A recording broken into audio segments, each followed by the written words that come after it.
Castlevania is good. Like, really damn good. For those who haven't seen it, it's a recently aired Netflix original anime with 2 seasons at the moment that total 12 episodes. It's set in a dark fantasy world following the story of the old Castlevania games, in which Dracula's wife is killed by humans, so he decides to wipe out all human life. Because we all know genocide is the most reasonable response to the death of a loved one, and that all humans deserve to die. The heroes of our story are Trevor Belmont, the last surviving son of his family after they were cast out for practicing dark magic to kill the demons, and a no-bad sorceress named Cypher, who makes me question how the fuck the magic in this world works by making ice out of literally nothing, and the son of Dracula named Alucard, who decided to kill his dad to honor his mother's memory by preventing him from eliminating the malignant tooth by protecting humanity from extinction. The first thing that comes to mind when describing the show is the absolutely phenomenal action, especially with Trevor's fucking whip. Oh my god, the whip is so goddamn cool in these fights. I don't even care that it doesn't follow the laws of physics whatsoever, because of how creative it can make the fight scenes. Seriously, look at this shit. You've got nothing but insults, have you? A tired little...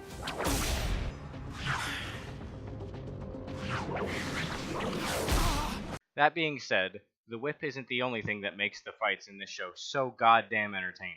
Both of the other main characters have abilities that are really unique and add a lot of variety into all the different scenarios that they find themselves in. Cypher uses both fire and ice magic to do things like form walls of ice to channel enemies through, and form fucking death traps by boxing them in with either more ice or literal rings of goddamn fire around them. She also forms projectiles out of ice, or just straight makes flamethrowers to keep the vampires and shit at bay. But I think by far the coolest thing she does in a fight scene is sear her own fucking wound closed while the other two keep the enemies off her. In comparison to the other two, though, Alucard isn't quite as interesting to watch fight, but he isn't boring by any means. He only really gets 2 main fights in the show, when he fights Alucard, and when he's fighting vampires in Alucard's castle. And his fighting style basically boils down to telepathically controlling his sword while punching the fuck out of people. Or turning into a dog. I don't know why, I don't know how, but he can turn into a dog and go straight Sith on some people's ass. And it's pretty fun. Some of the other characters' fighting styles were also really fun to watch.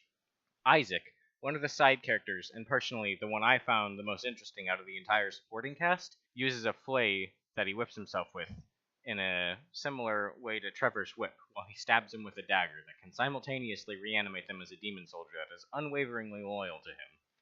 And when the vampires start fighting, big spoiler for the end of season 2, like when Alucard and Dracula are beating the shit out of each other, you get to see them smashing each other through walls and shit, and every hit just feels like it hits with a lot of impact, and it's very fun to watch. The other part of the show that I personally found fantastic was the character interactions and the method that the story was told in. Season 1 was almost entirely focused on getting Season 2 set up around everything that was going to happen, and it almost exclusively followed the main 3 and how they formed their Fortnite trio. Because of this, we get to clearly see their origin stories, and we have time to form attachments to them and watch them get to know each other. Except Alucard, fuck you, only in episode 4, little bitch. Before the show takes on a more omnipotent perspective for the story and swaps between different groups of characters, so the viewers get to see everything that's going on in Dracula's court, in addition to the Fortnite trio's journey. The characters themselves are also extremely entertaining.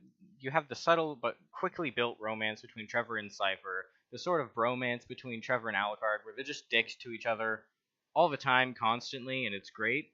And then you also have Cypher's sort of motherly approach, trying to get them to stop fighting, and looking after them and helping them grow as people. And then outside of the main cast, you also have all of the intrigue going on in Dracula's court, as all the vampires plot to try and overthrow Dracula, while one of his human generals is slowly turned against him, and then the other, Isaac, Isaac just fucking kills a vampire that even slightly mentions he's planning to overthrow Dracula, and that was pretty great.